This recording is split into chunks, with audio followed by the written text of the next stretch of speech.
The framers gave us liberty, self-governance, and checks on tyranny, but they didn't give Congress the power to raid your wallet directly. For most of America's early history, federal government ran on tariffs, land sales, and excise tax. No income tax, no IRS, and no flippin' April 15th.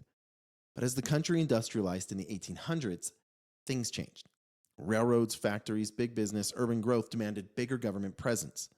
Reformers argued tariffs unfairly punished consumers and workers, while the wealthy got off easy.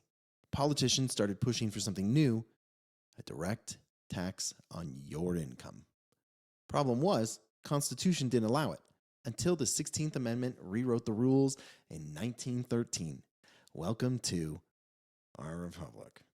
When in the course of human events it becomes necessary for one people to dissolve the political band, sailors and airmen of the Allied Expeditionary Force.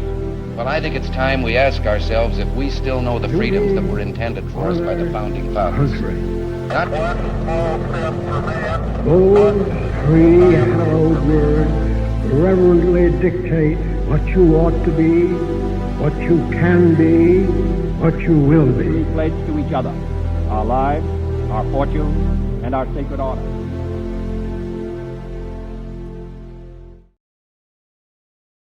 Congress shall have power to lay and collect taxes on incomes from whatever source derived without apportionment among several states and without regard to any census or enumeration.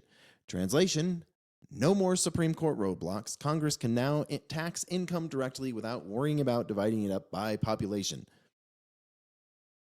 I think it's stupid. I hate it. Anyway, let's keep going. Why the 16th Amendment was needed. Every time Congress flirted with taxing incomes, the Supreme Court smacked it down. Good job, Supreme Court. The most famous case was Pollock versus Farmers Loan and Trust.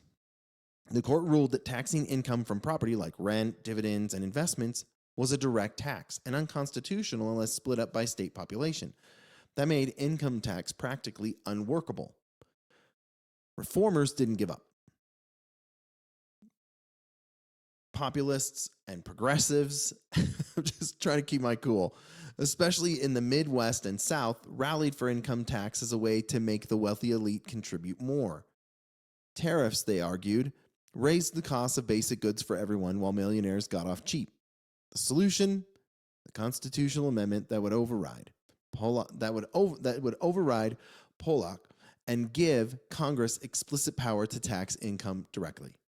Congress proposed the amendment by 1909, and by February 1913, after 4 years of debate, 3/4 of the state ratified it, and the 16th Amendment became law. So, I'm okay if my taxes go to fund the military, the police, and to, politicians got to be paid, but whatever. I'm not okay with what they're doing now. And I mean, we're going to get in right now to the early income tax, the small beginnings. When the first federal income tax under the 16th Amendment took effect, it was modest. Designed to reassure the public, it wasn't a monster. A 1% tax on incomes over $3,000, that's around $90,000 in today's money. A top rate of 7% on incomes over $500,000, which is about $15 million today. And only about 3% of the population actually paid it. For most Americans, the new tax was invisible. But it wouldn't last. World War I, from a trickle to a flood, is what happened. The United States entered World War I in 1917, and suddenly Washington needed money fast. The income tax went from a background noise to the main event. The top tax rates soared to 77% on the wealthiest Americans. A number of taxpayers skyrocketed from under $500,000 to more than $4 million. The Bureau of Internal Revenue, today's IRS, expanded drastically to enforce the new system. Basically tyranny and theft. That's what they did. The income tax became the backbone of wartime funding, and it never went back to being small from that point. Between the wars, they expanded federal power. After World War I, rates dropped, but the precedent was set. Income taxes were now permanent. And by the time the Great Depression hit, the federal government leaned on income tax to fund the New Deal programs. Rates rose and enforcement tightened. For the first time, ordinary Americans started to feel the federal tax man's presence in daily life. World War II, mass taxation arrived. World War II changed everything. To fund the war, Congress just didn't raise taxes. They expanded who paid. The Revenue Act of 1942 lowered exemptions so that the tens of millions of middle-class Americans now owed income tax. Withholding at the paycheck was introduced in 1943, meaning workers never saw the money before Uncle Sam took his cut. What started in 1913 as a tax on the rich had, by the 1940s, become a tax for everyone. The IRS and federal growth. The 16th Amendment made the federal government financially independent of the states. Before 1913, Washington relied on tariffs and state cooperation.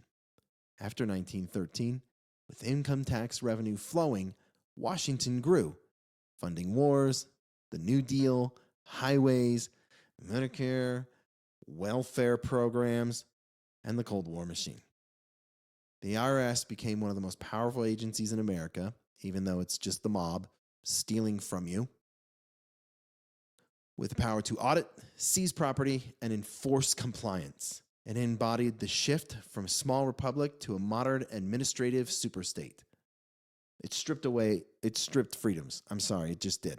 I think it's criminal. I think the IRS is a criminal organization. So let's talk about a little bit about historical drama and opposition. The amendment had critics from day one. Opponents argued a direct tax on income was a step towards centralized tyranny.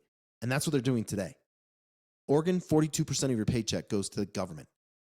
What a joke. That's why we left that dump. Once unleashed, the tax only grew. They were right?